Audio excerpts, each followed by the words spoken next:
Jadi gini, ini ini rumusnya ya. Ini jarang diketahui ini, tapi insya Allah kalau paham ini, insya Allah senang menikmati. Tapi jaga ya, ini rahasia di antara kita aja nih. Gini, dalam fikih rizki itu ada 3 hal yang pokok. 1, rizki itu akan diberikan, rumusnya ya, akan diberikan saat ikhtiar kita keluar, apapun jenisnya. Sudah jelas itu? Ya.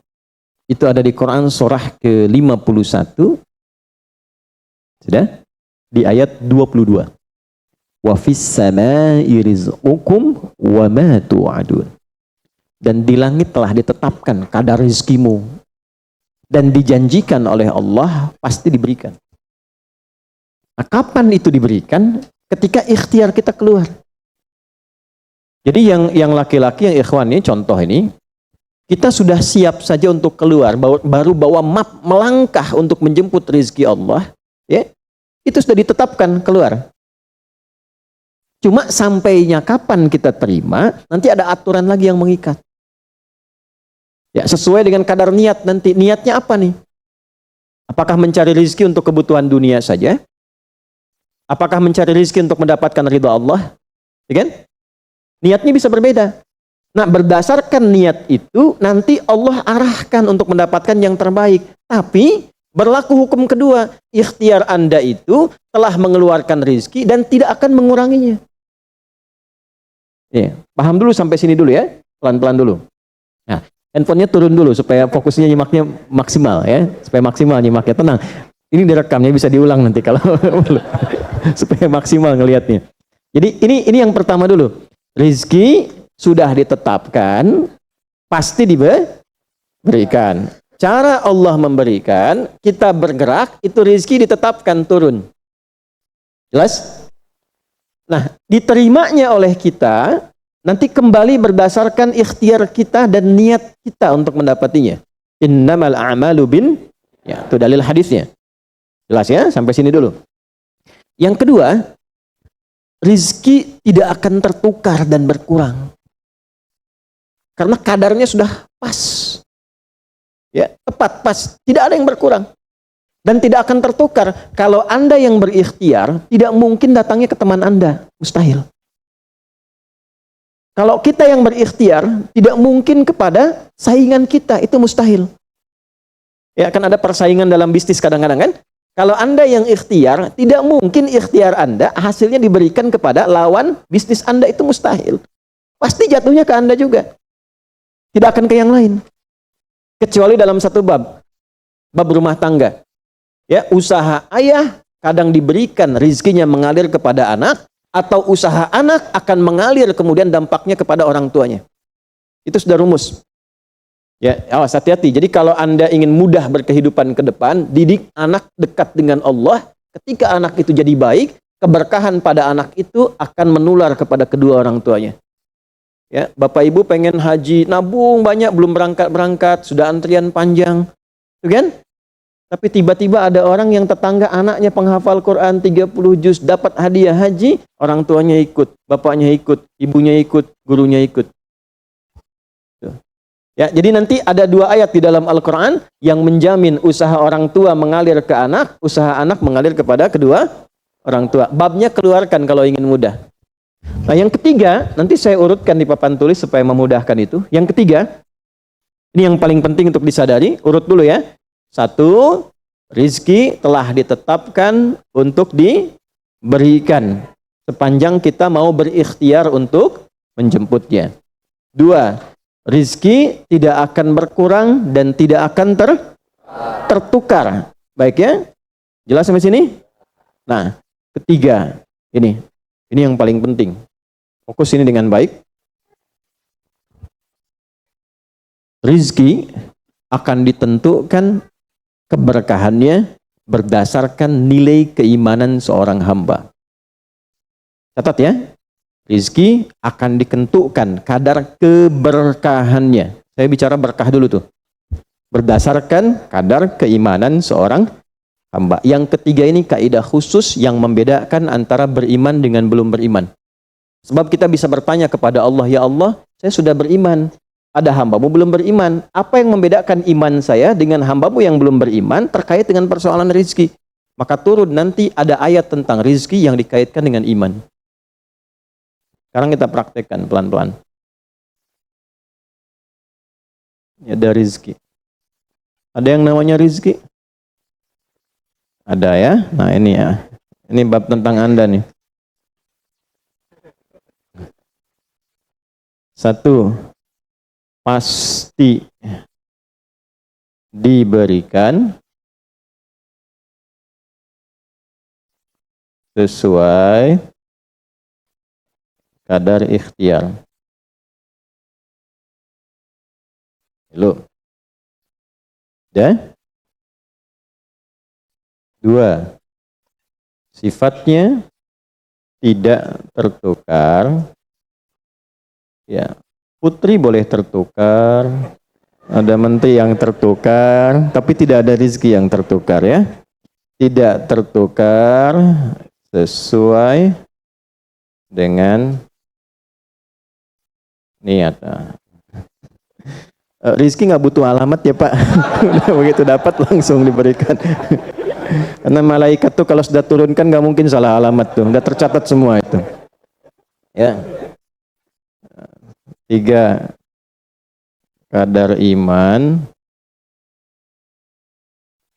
menentukan keberkahan satu rizki. Keberkahan rizki. Ini 3 ini. Ya. Nah, pelan-pelan. Ya, cara memahaminya bagaimana? Kalau ada yang bergerak, itu pasti rezeki diperintahkan ya untuk diturunkan. Tapi sekali lagi tadi, apakah itu akan langsung diterima atau nanti diakumulasikan, dikumpulkan? Yang dengan pengumpulan itu di titik tertentu Allah berikan. Jadi kalau Anda misalnya belum dapat hari ini, belum dapat hari besok, sepekan nyari nggak dapat. Tiba-tiba bulan yang ketiga dapat dan gajinya begitu besar tawarannya. Bahkan belum mulai udah dikasih ya pesangon misalnya untuk uang muka banyak sekali. Nah, cara memahaminya bagaimana? Bukan berarti ketika Anda dapat di situ besar. Itu akumulasi kumpulan yang telah dikumpulkan dari ikhtiar Anda sejak awal. Paham nggak sampai sini? Paham ya? Nah, kenapa ada hukum demikian? Masuk ke sini dulu nih. Ya, saya mau tanya sebentar. Bapak Ibu, yang para ayah dulu ya, laki-laki lah terutama. Kalau mencari rizki dalam konteks bekerja ya, untuk materi. Karena rizki itu nanti ada ketenangan, anak-anak, keturunan itu rizki juga. Dalam konteks mencari materi, untuk makan, untuk minum, dan sebagainya, saya tanya, untuk memenuhi kebutuhan hidup atau untuk mencari ridho Allah? Udah jujur aja, nggak usah. Bahas sini dulu. udah, wajahnya nampak kok ini. Saya tanya, untuk kebutuhan hidup atau mencari ridho Allah? Nah, ini nomor 1. Nggak mau kalah dua-duanya. Ridha Allah. Ini sekedar dunia. Pelan-pelan ya. Ketika Anda mencari rizki hanya untuk dunia, maka yang berlaku hukum dunia. Ya. Semakin Anda bekerja keras, semakin Anda dapat. Semakin Anda kreatif, semakin mudah dapat. Ya, semakin pintar, semakin mudah dapatnya. Di sini tidak berlaku masalah iman. Karena semua sama, Allah tetapkan hukum dunia. Siapa yang bekerja keras, siapa yang mau kreatif, siapa yang punya inovasi, siapa yang makin pintar, mudah dia mendapatkan dunia. Ada ilmu menambah, dunia dapat. Man arada dunya, kata Imam Syafi'i, fa'alaihi bil ilmi. Siapa yang ingin menguasai dunia, dengan ilmu bisa dapat. Ini. Ada ilmu kreativitas, ada serius, sungguh-sungguh. Kerja yang serius, sungguh-sungguh. Itu kan? Di Tiongkok itu, kalau datang ke satu tempat, ketukin tiap pintu, nawarin barang. Ya, barang ditawarin, 1, 2, 3, 4, saking seriusnya. Orang mengerjakan apa, dia cari yang lain. Pernah dulu ada orang bukan muslim ke Saudi, mampir ke Jeddah hanya untuk lihat jemaah haji itu beli apa. Setelah itu dia pulang ke Tiongkok, ke Cina, ya. Musim berikutnya itu made in China. Semua buatan Cina tuh, yang tasbih Cina, yang sajadah Cina, dan harganya jauh di atas harga-harga standar. Itu tuh. Jadi kalau misalnya orang serius, sungguh-sungguh kreatif, inovasinya ada, bisa buat sesuatu yang orang lain nggak buat, dia bisa sukses. Hukum dunia. Gitu. Tapi semua apa yang didapatkan pun untuk memenuhi kebutuhan dunia saja. Ya. Nafsu ada di situ, persaingan ada di situ, ya, popularitas ada di situ. Makanya orang-orang yang kerjanya orientasi dunia, itu pada umumnya, maaf ya, pada umumnya, apa yang didapatkan hanya untuk memenuhi kebutuhan nafsunya saja. Selesai sampai sini. Nafsu itu kan nggak berhenti. Makanya perlombaannya berapa banyak? Ayo, siapa yang duluan dapat 10 triliun? Siapa yang duluan dapat 20 triliun? Dunia. Dan nggak akan berhenti. Begitu dapat, pengen nambah lagi. Dapat, pengen nambah lagi. Walaupun yang dipakai mungkin tidak sampai ke situ. Sekarang saya tanya Anda ya, mengumpulkan sesuatu yang tidak Anda gunakan, bermanfaat tidak? Ya. Ibu misalnya mengumpulkan kayu bakar banyak sampai seruangan masjid ini, Bu. Ya. Tapi yang ibu pakai sehari cuma satu. Ya, dikumpulin 1, 2, penuh, tapi yang dipakai 1. Tapi nggak pernah puas melihat pengen lagi, sampai 10 masjid kayu dikumpulkan. Yang dipakai cuma 1. Nah, kira-kira perbuatan semacam ini bermanfaat tidak? Nah, jika ada orang yang banyak bekerja, hanya membutuhkan sesuatu untuk memenuhi keinginannya saja, ketahuilah Anda terjebak dalam kehidupan duniawi. Mohon maaf sebesar-besarnya ya. Jadi kalau bekerjanya hanya untuk tambah tabungan lagi, cek saldo, bandingkan dengan teman-teman, tapi dari apa yang dikumpulkan tidak membuat Anda lebih baik. Ya, yang paling bahaya tuh gini, pas sakit carinya obat generik. Padahal kayaknya minta ampun gitu. Ya, itu menunjukkan bahwa ada sifat dunia yang menguasai. Pada diri pribadi pun bersifat masih kikir. Nah ini ya, ini yang berbahaya ini. Ya, kalau bekerjanya nggak ada masalah, serius dapat nggak ada masalah. Cuma yang dapat ini mengeluarkannya seperti apa? Kalau hanya mengumpulkan, hanya pamer, hanya untuk update, dia mau menyampaikan dengan pamernya, pakai hukum dunia, nggak bisa disalahkan dalam konteks dunia. Walaupun secara moral dalam hukum agama ini tidak dibenarkan. Jelas nggak sampai sini? Ya, sekarang saya tanya, ada nggak orang misalnya OKB misalnya, orang kaya baru gitu. Nah, baru kaya langsung pasang status, ada yang begitu. Ya, dapat mobil baru pasang status, ada yang begitu. Nah, ini biasanya semakin banyak dilakukan terjebak dengan hukum dunia. Tugas kita mendoakan, bukan mencela. Oh, pasti si itu tuh, bukan ya. Jangan seperti itu. Ya, tugas kita mendoakan kembali dan sehingga dengan doa itu mudah-mudahan sampai kepada jiwanya untuk bisa berubah. Sehingga diarahkan pada yang lebih baik. Tapi maksud saya begini, kalau ada di antara yang ngaji itu terpedaya dengan sistem seperti ini, dia bekerja, tambah lagi, tapi penambahan itu alhamdulillah tidak membuat kehidupannya lebih baik dan bermanfaat, dia terjebak dalam kehidupan dunia. Pada akhirnya, berlaku hukum akhir dunia. Apa hukum akhirnya? Fana. Dunia itu kan punya 2 arti, satu cepat, yang kedua rusak. Cepat, nggak terasa, kayaknya baru kemarin kita ngaji ya, sekarang ketemu lagi. Cepat tuh. Ya ketemu teman, kayaknya baru kemarin main sama-sama. Ternyata sekarang udah punya cucu 4 gitu. Ya? Itu dunia tuh. Itu hukum dunia, cepat. Ya, cepat. Yang kedua rusak. Semua dunia itu akan fana, rusak, sifatnya hilang, habis. Kalau bukan kita meninggalkan dunia, dunia yang meninggalkan kita duluan. Ini saya sering katakan, ini ada gelas nih, menampung air. Airnya habis, didiamkan saja, jangan diapa-apakan. Ini kotor, rusak sendiri. Anda punya handphone, elektronik, simpan aja, nanti rusak sendiri. Sifat semua dunia itu rusak. Ya, di sepanjang kita berada di dunia, tubuh pun nggak abadi. Yang ganteng-ganteng akan hilang dengan sendirinya gantengnya. Makanya ibu kalau cari suami ganteng nanti rugi tuh. Ya, baik sama, istri juga demikian, yang perempuan demikian. Semua selama di dunia hukum berlaku.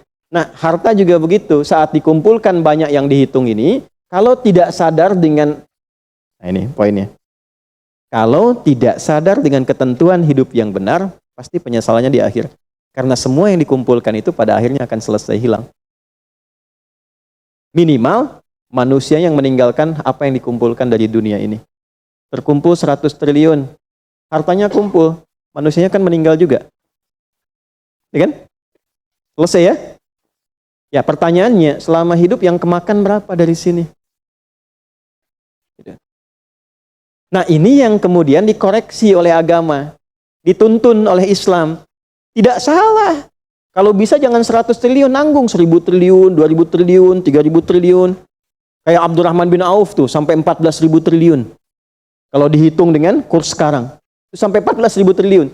Tapi ternyata apa yang dikumpulkan itu membawa keberkahan untuk dunianya, plus membawa bekal kebaikan untuk akhiratnya. 1 dari 10 orang yang dijamin masuk surga tanpa hisab adalah orang paling kaya yang pernah hidup di muka bumi ini. Salah satunya Abdurrahman bin Auf. Hartanya kurang lebih sampai 14.000 triliun. Tapi bisa menggunakannya. Dunianya sejahtera, akhiratnya terjamin. Jelas sampai sini? Ya. Nah, maka yang paling menentukan itu ini satu, niat. Yang kedua di sini, aspek keberkahan. Dicarinya pakai iman.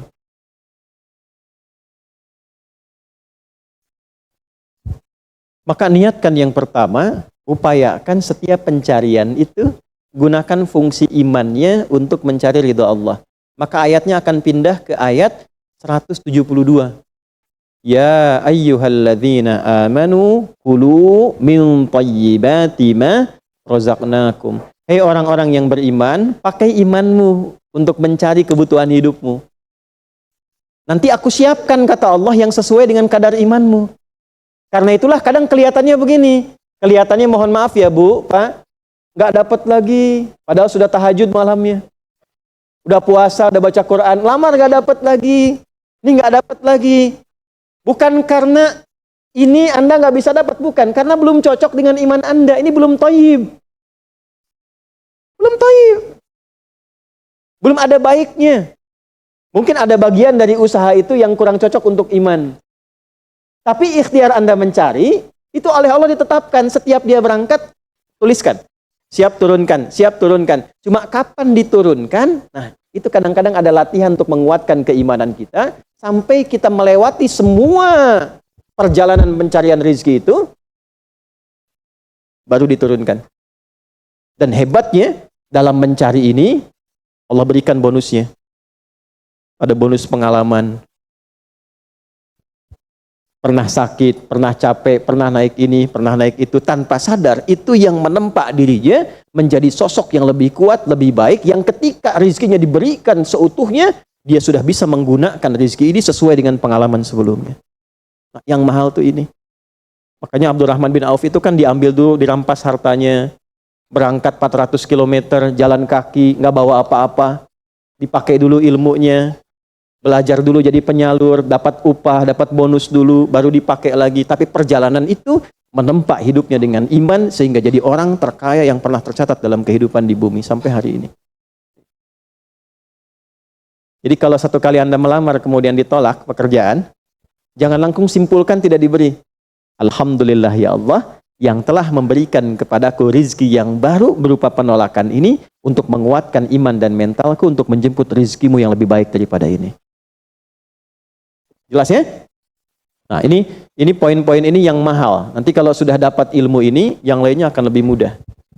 Nah, jadi jangan disimpulkan, ya Allah, aku sudah ngaji, aku sudah tahajud, kurang apa lagi? Sampai hari ini aku belum dapat. Nah, itu sesuatu yang tidak tepat untuk keluar, tapi juga bisa dipahami karena boleh jadi belum mendapatkan pencerahan sesuai dengan bab rezekinya. Nah, pada akhirnya dikembalikan, kalau sudah dapat itu ditanya balik oleh Allah, itu mau dipakai apa? Toh pada akhirnya aku yang cukupkan. Ya, falyanzuril insanu ila ta'ami. Yang pertama, kebutuhan makan kita pastikan dengan baik. Allah yang kasih, masa digunakannya untuk mencari yang tidak baik? Jelas?